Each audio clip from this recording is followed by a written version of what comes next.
Hello, beautiful. Hello, my handsome son. How are you? I'm doing good. Great. Yes, can we let's get make sure Bring you people. come up closer. Yes, make sure people hear us, cause this is beautiful. I mean, Okay. you're my mom, Yes. Yeah. Miss Tracy, Miss Tracy. Miss Tracy. Okay. Yes. So how are you doing today? I'm doing good. How are you doing? I'm doing good. The weather is beautiful. Yes, it The is. sun is starting to set, so the Yes. temperature is easing down a little bit.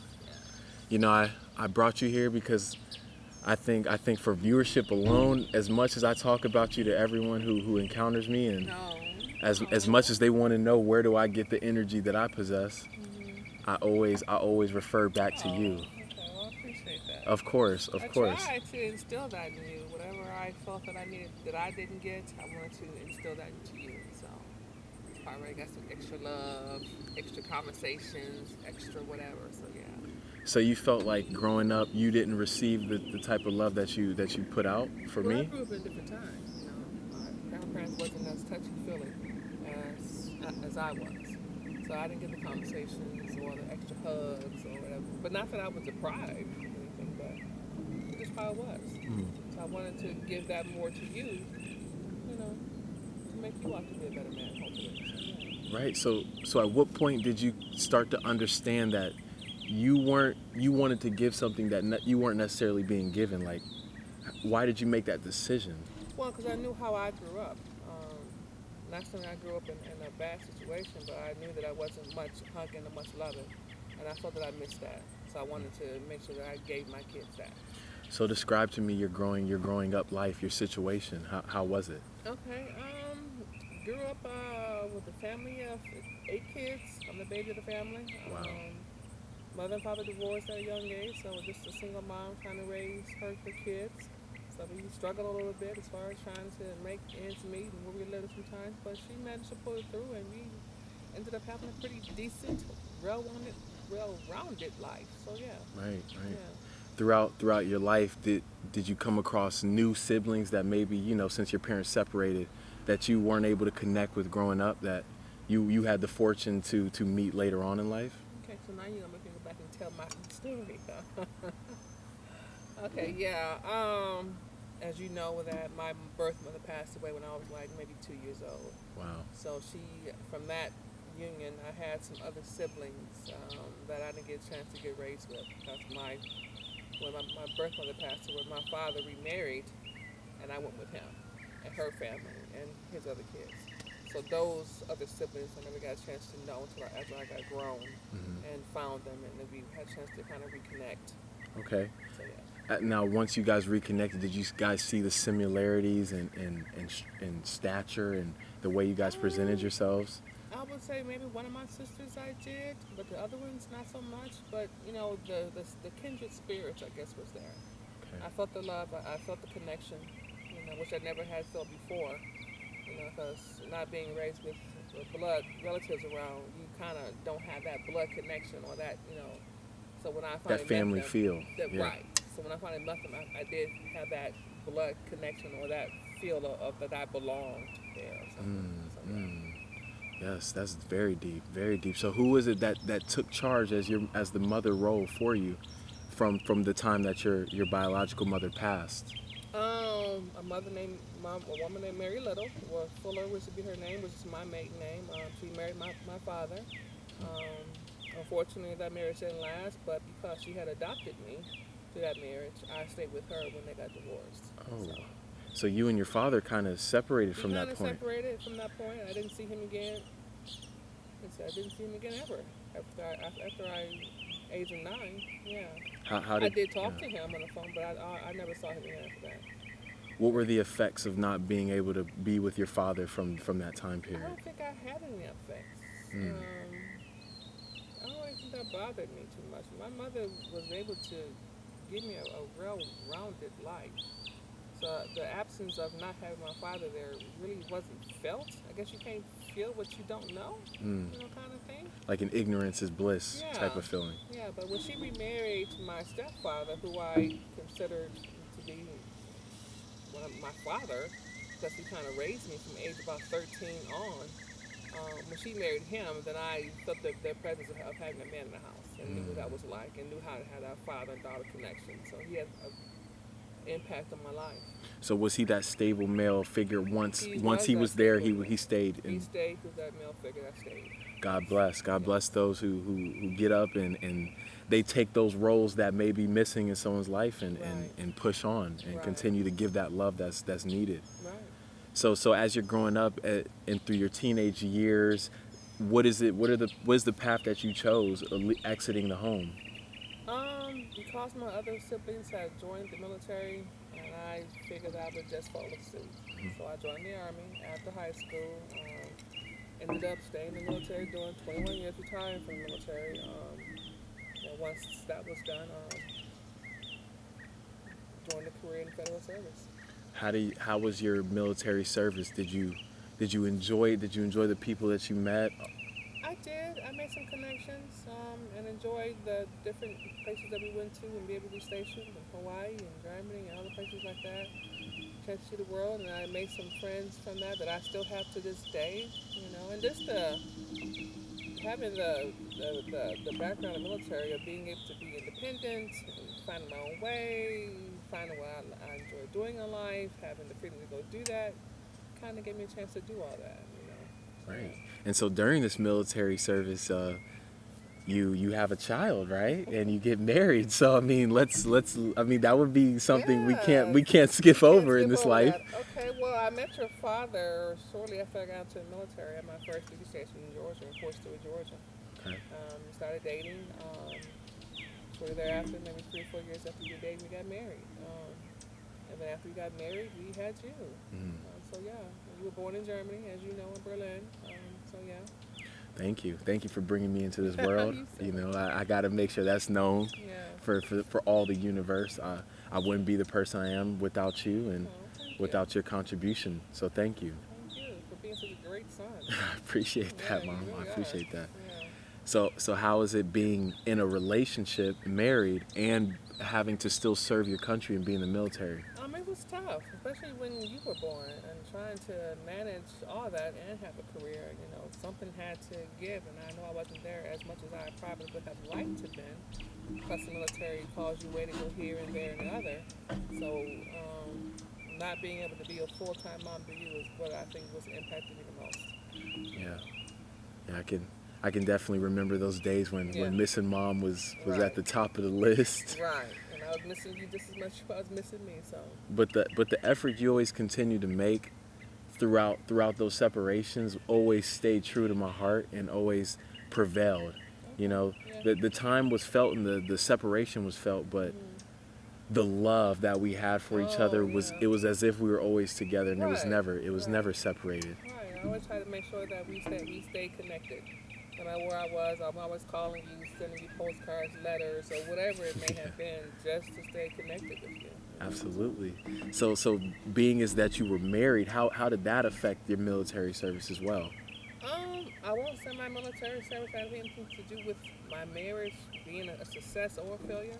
I think it was just, unfortunately, things just didn't work out like that. It wasn't due to the military, it wasn't due to anything. I think it just wasn't the right time for that. I think we both were probably a little bit immature in some things. So that in the military, because him and I had a good relationship. So outside of everything that happened, we still had that good bond. To this day, we still have a good bond. So that wasn't just the unfortunate situations that took place. Yeah, sometimes the stars align, but sometimes they're meant to continue to keep moving forward. Continue moving forward in different directions. Exactly. So, yeah. And that maturity to remain mature and throughout the differences still be able to provide loving care for your child is always something. Things, I was not going to let you or your sister suffer before our mistakes. So we figured out a way to co-parent, and it worked. Right, right. So, did you want to exit the military when you did, or did you kind of make a decision based off of your feelings towards it? I think I made a decision based on my feelings towards it. It was getting to the point where I was gonna have to go to on a deployment again for another year and a Ooh, half, no. and I wasn't trying to do that to you No. again. So my guy says, "Okay, I'm done. I can't live for another year and a half." So that's why I got out. Oh, wow. I didn't know that. Oh, you didn't? No, I did not. Wow. Oh, Where were yeah. they going to send you? Back to Iraq. Oh, my goodness. Jeez. So like, For a no, year and a for half? another year and a half. So Oh, no, my I can't do it. goodness. So that's why I got out. Hmm. Well, No. everything is meant to be, and everything happens the way it does. So once you got out of the military, what was your next step in life? When I got the military, I was fortunate enough to get a job doing what I did in the military on the federal service side of the house, and moved up to Virginia, from Georgia to Virginia to be here, and brought you with me, and we've been here ever since in Virginia. Did you enjoy the move? Do you feel like that was for the better? Have you enjoyed where you've been at so far? I think I have. I wasn't, when you first got out of the military, you're kind of uncertain as to what am I going to do, how to make some money, and all that kind of stuff. But once I got my first job and realized, okay, this is easy. I can do this, So I didn't have no regrets. I was able to find a career that I love doing, so Good, it worked out for me like that. good. What are your future goals as you see life now? What do you have on your vision board for future? Ooh, um, you know what? I think I'm getting to a point where I want to retire, but not just right now. Maybe another 3, 4 years probably, I think. Hmm. Then I'm probably going to retire. And just, hopefully be able to travel and do things that I can't do now because of work. Just Hmm. be able to just travel, go for 6 months, stay here, go there, and stay there, and whatever else. So Yeah, I mean, you've enjoy earned life. it. That's what I'm saying. You've Yeah. you've earned it. You put the time in. You've been through the trials and the tribulations, Hmm. and you've made it out. And you've come to a position where you've secured life. It's time for you. It is. I agree. It Hmm. is. So I'm gonna hopefully get there one day, but we'll see. Okay. We'll see. Okay. I love where you're at now. How are things as far as trying to establish another intimate relationship of sorts? Oh. Um. Hmm. That's How's an that excellent been? question. How's that been? It's just been a struggle. And I'm not sure if it's because of me and my expectations or my standard, or it's just the men that I encounter are just like, not what I feel would be a good match for me. Well, let's speak to your expectations or standards. What is it Hmm. that you expect, or what is the bar for the mates that come into your life? I'm not saying that I have no high bar. It's just the simple things. Have a Well, I job. need to hear this because I'm single too, so Have I'm a, trying to get my mind know right. how to treat a lady. Be respectful. Don't be out here womanizing. Be truthful. Know how to conversate. Mm. So those are things I'm looking for. I don't think that's asking too much. Is it a hard find at this It's a point? hard find at this point to find somebody who's even have half those things. Really? Yeah. I mean, wow, that's interesting. Hmm. I just feel like those things are things that come if you just are respectful. Maybe it's the job sometimes, or maybe it's the womanizing, or they want to be involved with 4 or 5 different other women, Okay. and that's still part of the plan. Even though at my age, you still have men that are my age that are still trying to be out here running the streets, and I don't have time for that. Mm. I don't. So, Yeah, you don't. Yeah, don't waste your time on. so I don't waste my time on them like Yeah. that. And I'm not saying that every guy that I have met was like that, but there has to be an attraction there someplace. You know what I'm Okay, saying? so On my part. exactly. So I mean, Okay, there is still so that part of the human element right, that is like, hey, you got these things, got but I these also things, want to but look at you as I want to well. look at you and find you appealing and enjoy being with you. I don't want to say you're here because You checked all the you check boxes. my boxes, but I'm not enjoying your company. You know what I'm Right. saying? So that has to be a part of the factor as well. I mean, so as far as like compromising is concerned, what is it that you're willing to compromise? Because I mean, there you'll come across great people, but there's Mm-hmm. always something that may not be exactly. Oh, I'm not expecting that, and I know that I'm not gonna have to compromise on some things, but integrity shouldn't be one of them. I shouldn't have to compromise with you messing around or things like that, or I shouldn't have to you treat it poorly, Mm. those are non, Non-negotiables. right. Absolutely. Okay. Yeah. Okay. I see. I've also noticed you're getting more into your spiritual being and your spiritual Yeah. self, and You think so? you're starting to study more of the Buddhist religion and taking Yeah. more Taking mindfulness. more mindfulness and just being how I treat other people and what I say, what I speak, how I act, what I do. Yeah. How has that impacted your life so far from this introduction? Um, I think it's just giving me a more of maybe an awareness of other people's feelings Mm. and what they may be going through or not going through, Mm. and realizing that everything that they may project onto me is not always about me. Could be something Mm. that they're going through that I don't Mm. know about. So having that mindfulness, okay, I won't take this personally, but and just not going there. You know what's really interesting is that lately, that's the only way I've been looking at life is Mm. everything that people have been delivering to me, I view those all as projections.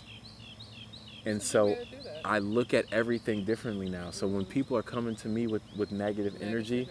I automatically think it's a projection. Yes, and then more than likely it is. So how do you deal with that when people come to you with those negative energies? What do you do? At first, I take in that negative energy because I'm naturally an empath. So it weighs on me initially. It weighs on me. So you take it in and hold it? I don't hold it. I take it in and I feel it Mm. for what it is. And then once I feel it, I try to interpret it and try to understand the other side of it. Mm-hmm. And I try to get that understanding so that I can let it go because if I don't understand why I'm receiving the negative energy, Mm-hmm. that's when I'll sit and ponder on it for a long time. And so I'll take a lot of time to myself and Mm-hmm. I'll go meditate a lot and sit outside and just think and just repeat situations in my head until I've Mm-hmm. kind of gotten a clearer understanding of it. And once I get the best understanding I can, that's when I just let it go, or I at least continue to keep letting it go throughout the days Okay. until it's dissipated. Okay. So how's it when you receive negative energy? What do you do in those instances, or what Um, have you done, and then what do you do now? I mean, in the past, if you brought something negative to me, I was gonna give it back to you, Okay. and that was just what it was. Mhm. But now that I'm a little older and realize that everything is not meant to be something that's towards me personally, I just, try to figure out, okay, what's going on with them. Maybe something at home, they had argued with their spouse or they whatever. So I try to look at it from that perspective. And I don't take stuff personally. I don't hold it in. You come with something negative and I'll just say, okay, you having a bad day, I'm gonna leave you alone. And I'm through with that. Okay. I don't even think about it anymore. I'm done. So you leave them completely alone. You're I like, wouldn't say I leave them alone, but I just let them have their moment mhm, and not own it on me. and You come know? and then be like, hey, we'll reconnect once Hmm. cooler heads prevail in that situation. But I won't even take that. Um, if someone comes to me with something negative, say like at work or someone's situation, I'll let that go. And next time I see you, hey, what's going on? How you doing today? Right. I'm moving on. Yeah. Yeah. I mean, this is the time too because a lot of people have been cooped up and their emotions are being balled up so tightly they don't really have Yes. real proper ways to release their energy, and They so don't. they've been taking it out on people They in a do. multitude of ways, and They it do. the world needs more people that can interpret those feelings and regenerate positive energy out of those feelings, Hmm. because if we just continue to compound negative energy on each other, we're not we're not helping this. We're No, just we're not. yeah. It's not helping it. It really isn't. So be able to have that ability to be able to look at that and just not take it personally and just realize that everybody has their issues Mhm. and just let them deal with it. Of course, of You know? course. Life is beautiful, and life is also short. So we can't waste our time d- Yeah, no, we using can't. energy in directions that don't require it. Now, Mm. now I remember you telling me you potentially had questions for me too. So I never want you to think that this is just a one-way street. I mean, Right. if it's So yeah. you asked me some questions about my relationships. What are yours? Because it seemed like you just a little bit all over the place and stuff. You don't know Hmm. what you want or how you gonna do it. What's Yeah. going on with that? So I'm in the process of like learning who I am as a person. Hmm. So I think with relationships, I try to go with where my heart tells me to go, and then learn from the mistake, or not even the mistake, the lesson that come with that. And so, initially getting married at 19 was a heck of a move, Yes, but it was. but it was a move that I felt I needed to see in order to get certain lessons that I probably wouldn't learn anywhere else, you know? So do you think that taught you anything? It absolutely taught me a lot. It taught me about transparency. It taught me about being honest to myself first and loving me from the inside out. Because I realized that there's no way I could be in a marriage, let alone any relationship, if I'm not loving myself first. So those are the things that that marriage taught me, is that, okay, I need to love myself first. You do. And so in future relationships from that time, I've led with that love first, and it's paid off.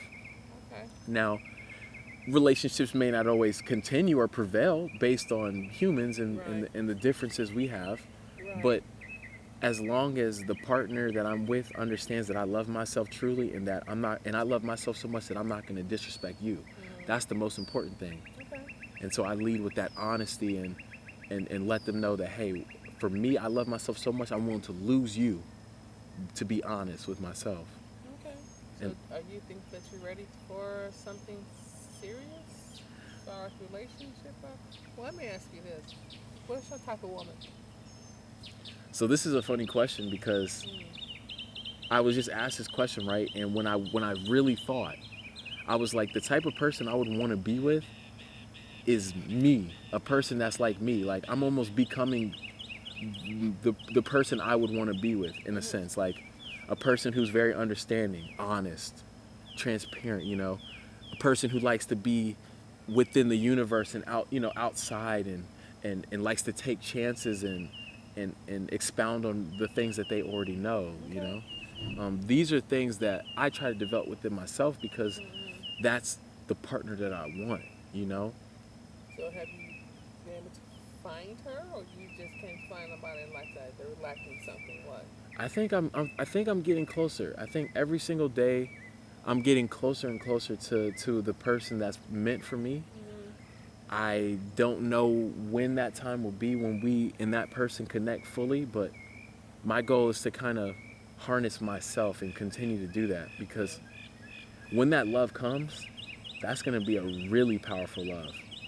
That's going to be one of those loves that I can't shy away from in any Right. way. Like, the insecurities that I had once before, they can't be there in this new relationship. Or if they are, I have to be able to speak on them fully and be constantly working on them and better them.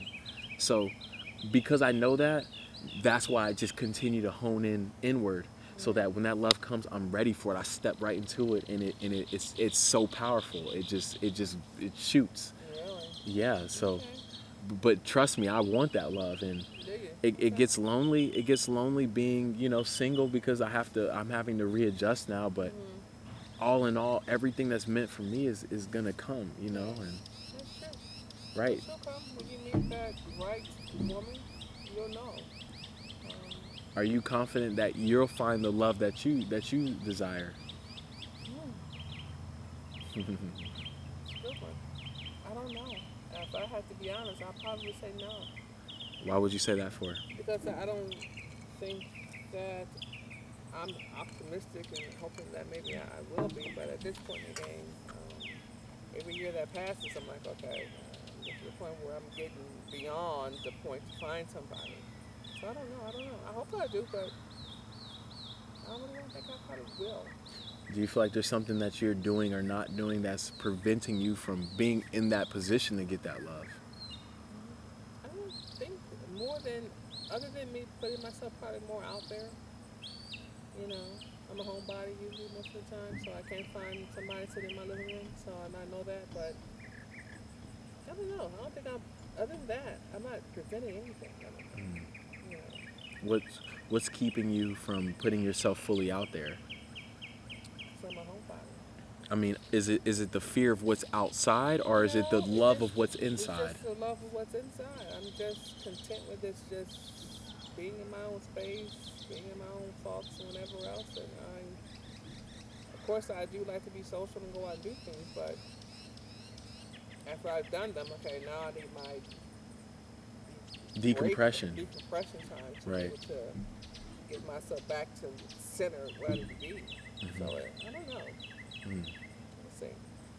Yeah. For Would me, you be receptive to me having somebody else? absolutely. Would you? Okay. Mom, I am happiness first. Okay. I think a long time ago, I realized that that's what I want for you and everyone around me is Mm-hmm. happiness, is is genuine love and genuine connections. I'm so open and receptive to whoever comes into your life if they're providing real love and Okay. real happiness. Okay. Absolutely. Well, that's good to know. I guess Absolutely. whoever I may find, we'll see. Yeah, of course. And same for me. I mean, I don't a part of me doesn't want to give my energy in places that it doesn't deserve it. So Mm-hmm. I am a little weary of where I place my energy, but that's the part that I'm still kind of I still fight through. So are you really worried when you touch your energy?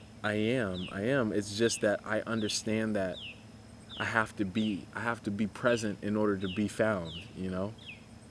And Okay. so that's a risky game to play because you may be found by someone who's not worthy of your time in the Right. moment, but I try to work through that. I try to figure out who's who and what's what and what places to place people. You So know, are you picky with who you're picking in relationships as far as your mates and as far as relationships, kind of screening process or something? I try to pick people based off of now more so like reliability, like trust.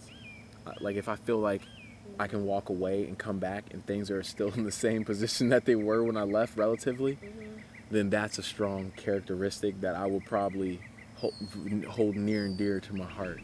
Okay. That means a lot to me. Maybe because of the things that I've been through in prior relationships, just that security to just be able to trust someone fully with where the love is being placed. That means a lot to me. So you still got trust issues? I let's see. No, I won't say I have trust issues because I've took a vow to be honest fully. And so to me, I believe in the universe, Mm-hmm. and I believe that if I'm 100% truthful and honest, then all the answers that I need in the receiving end will come to me. Okay. And so as long as I stay true to that, the issue is if I'm not staying true to that, then yes, that's when the trust issues will start to creep in because I'm not being fully transparent. Okay. Yeah. Do you believe you have trust issues of sorts? Um, Not anymore. I probably used to. Right after we got divorced, I would say I probably did have a lot of trust and man issues and had a lot of bitter resentment towards that. Hmm. But I've had time to kind of let that go and work on me and get myself to a better place. So I don't have trust issues anymore, but I do pay attention to what's being said to me, how they're coming across, or things that they're saying or not saying. I do watch So you to pay see you pay attention more closely so that you're not missing certain cues that you may certain have missed cues before. that I may have missed before, or certain things that they may say now. Like, that's a red flag for me, so let me take a step back. Do you speak on these red flags before you take a step back, or do you just kind of Um, internalize it? it depends on what it is. Most times I don't speak on it. If something happens, that's like, okay, if you're talking to her like that, chances are you don't talk to me like that, and I'll just leave you alone. Okay, but yeah, respect is high on my Right. list as well. So if your general level of respect to everyone isn't on a certain level, On a certain level. then we probably aren't going to work because Right. I give love and respect to Right. every human being I come Right. across. So So I'm the same way too. So okay, so I could definitely see that. yeah. So what helped you get past these trust issues that you were given almost? What helped me get past them? Hmm. Just working on me and taking time to get into myself and to know that what happened in my marriage is it's just something unfortunate that happened, nothing to do with me, and all men aren't like that, and going from there, you know. Have you met a quality mate post that relationship? Like someone that may have even given you inklings that they possibly